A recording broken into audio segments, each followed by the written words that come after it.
दुनिया का सबसे पुराना कंप्यूटर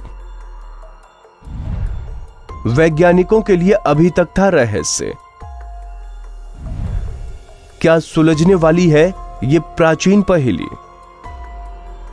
आज भी प्राचीन काल के लोगों को उनके द्वारा बनाई गई चीजों के बारे में गहराई से समझने की कोशिश की जा रही है। प्राचीन काल की एक ऐसी ही वस्तु लगभग 100 साल से वैज्ञानिकों के लिए एक चुनौती बनी हुई है, एंटिका एशेथेरा। इसे विशेषज्ञ दुनिया का सबसे पुराना कंप्यूटर भी मानते हैं। हाथ से चलने वाला डिवाइस है। इसे कैसे बनाया गया ये समझना अभी तक मुश्किल लग रहा है, लेकिन अब ब्रिटेन स्थित UCL यूनिवर्सिटी के रिसर्चर्स का मानना है कि इस रहस्य का कुछ हिस्सा सुलझा लिया गया है। रिसर्चर्स के मुताबिक इस डिवाइस की नकल तैयार की जा रही है और देखा जाएगा कि ये काम करती है या नहीं। अगर आधुनिक मशीनरी से इसकी नकल तैयार कर ली गई तो प्राचीन तकनीक से इसे दोहराने की कोशिश की जाएगी। ये डिवाइस एक मर्चेंट जहाज से मिला था जो ग्रीक टापू एंटिकाथेरा पर दुर्घटनाग्रस्त हो गया था। डाइवर्स ने इस जहाज को 1901 में खोजा था और कुछ महीनों बाद ये डिवाइस भी मिल गया था।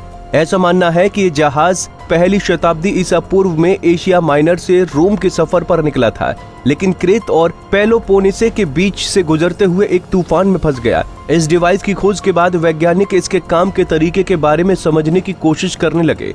अब तक कई स्कॉलर्स इसकी नकल बना चुके हैं, लेकिन 2/3 मैकेनिज्म न मिलने से इसके काम करने का तरीका नहीं पता चल सका। इसे समझना एक ऐसी पहेली सुलझाने जैसा है जिसके बहुत सारे हिस्से गुम हैं।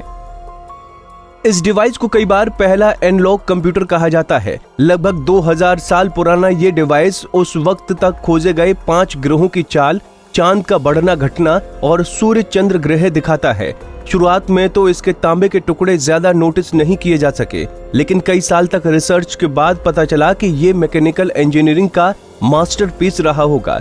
1 फीट लकड़ी के केस में बंद इस डिवाइस पर यूजर मैनुअल की तरह निर्देश लिखे थे और डायल पॉइंट्स के साथ तांबे के 30 गियर व्हील लगे थे। हैंडल घुमाने पर यह डिवाइस काम करता था। वैज्ञानिकों के मुताबिक ये डिवाइस चांद, सूरज और बुध, शुक्र, मंगल, बृहस्पति और शनि जैसे ग्रहों की चाल दिखाता था।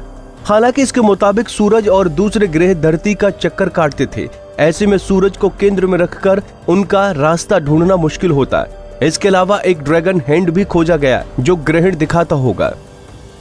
लंदन के साइंस म्यूजियम में मैकेनिकल इंजीनियरिंग के क्यूरेटर रह चुके माइकल राइट ने इसके काम करने के तरीके के बारे में समझने की कोशिश की और इसका रेप्लिका भी तैयार किया, लेकिन ये पूरी तरह से कैसे काम करता है ये समझा नहीं जा सका।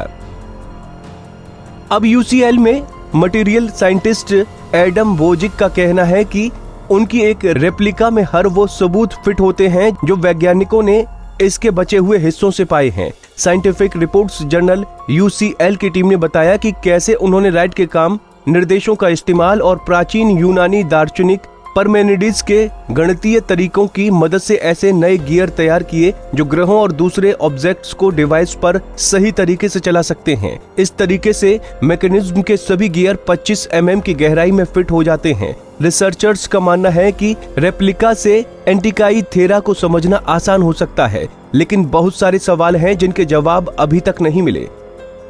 अभी ये पुष्टि भी नहीं हो पाई है कि ये मॉडल सही है या नहीं और इसे प्राचीन तकनीक के साथ बनाया जा सकता है या नहीं। प्राचीन काल में इसके पार्ट्स को कैसे बनाया गया होगा। सवाल ये भी है कि इसे बनाने के लिए जिस खास हिस्से की जरूरत रही होगी उसे प्राचीन यूनानी लोगों ने कैसे तैयार किया होगा। ये भी स्पष्ट नहीं है कि एंटिकाथेरा मैकेनिज्म का एक खिलौना था, पढ़ाने का टूल या फिर इसका कोई और इस्तेमाल था। अगर प्राचीन यूनानी ऐसे मैकेनिज्म वाले डिवाइस बनाने में सक्षम थे तो उन्होंने इस ज्ञान के साथ और क्या क्या बनाया होगा। सवाल बहुत हैं, लेकिन जवाब इतिहास के पन्नों में छिपे हैं। हमसे जुड़े रहने के लिए हमारे YouTube चैनल को सब्सक्राइब करें और नई वीडियो की नोटिफिकेशन के लिए बेल आइकॉन को दबाएं। अगर आप ये वीडियो Facebook पर देख रहे हैं तो लाइक जरूर करें और ज्यादा से ज्यादा शेयर करें। धन्यवाद।